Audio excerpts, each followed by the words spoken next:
दिवाळीमध्ये अभ्यंग स्नान ज्यावेळेला आपण करत असतो त्यावेळेला ॲक्च्युली 3 वेगवेगळ्या क्रिया आपण करत असतो.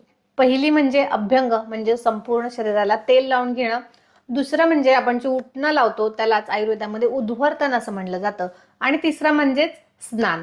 तर ह्या तीनही क्रिया ह्या त्वचेच्या आरोग्यासाठी खूप सुंदर आहेत.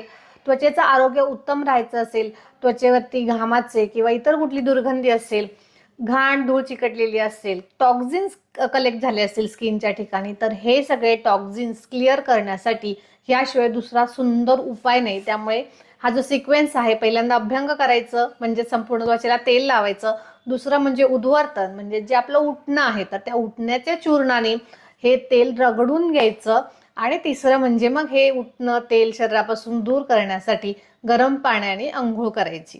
तर ह्या ज्या 3 क्रिया आहेत ह्याचं प्रत्येकाचं स्किनच्या आरोग्यामध्ये खूप महत्त्व आहे. आजच्या व्हिडिओमध्ये मी तुम्हाला दुसरी स्टेप जी आहे उद्वर्तन त्याबद्दल माहिती सांगते आहे. उद्वर्तन म्हणजेच उटणं लावणं.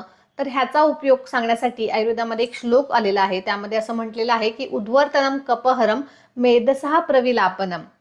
तर ह्यामध्ये उद्वर्तन म्हणजेच आपण जे उटणं लावतो तर त्यामुळे काय होतं, मेद जो असतो म्हणजे त्वचेच्या ठिकाणी एक्सेसिव्ह मेद चिकटपणा जो कलेक्ट झालेला असतो किंवा आपली स्किन जी सॅगी झालेली असते माहिती का, तिथे फॅट पॉकेट्स म्हणतो आपण, तर अशा प्रकारे ज्यावेळेला स्किन लूज पडलेली असते तर त्यावेळेला ज्यावेळेला आपण उटणं लावतो तर तिथला जो मेद आहे तो झडून जाण्यासाठी उटण्याचं उद्वर्तनाचं महत्त्व सांगितलेलं आहे. कफहर सांगितलेली आहे. कुठल्याही प्रकारे शरीरामध्ये जो एक्सेसिव्ह कफ झालेला असतो आणि बऱ्याचदा आपण थंडीमध्ये हे उटणं लावत असतो, त्यामुळे थंडीमुळे जो कफ जमा होणार आहे तो जमा झालेला कफ काढून टाकण्याचं काम ह्या उद्वर्तनामुळे होत असतं.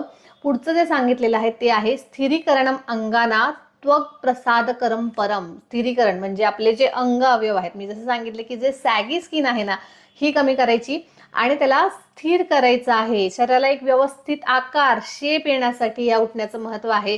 आणि त्वक प्रसाद करम परम म्हणलेलं आहे म्हणजे त्वचेची शुद्धी करण्यासाठी हे उत्तम औषध आहे असं म्हणलेलं आहे. त्यामुळे आवर्जून हे उठणं लावलं पाहिजे. फक्त 2-2 बोटं उठणं न लावता पूर्ण शरीरावरती उठण्याचं हे रगडणं झालं पाहिजे, तर आणि तरच आपल्याला त्याचा छान उपयोग आणि जो फायदा मिळायचा आहे तो मिळणार आहे.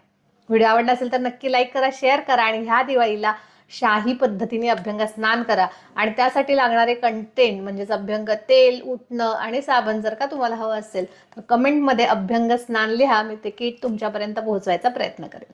धन्यवाद.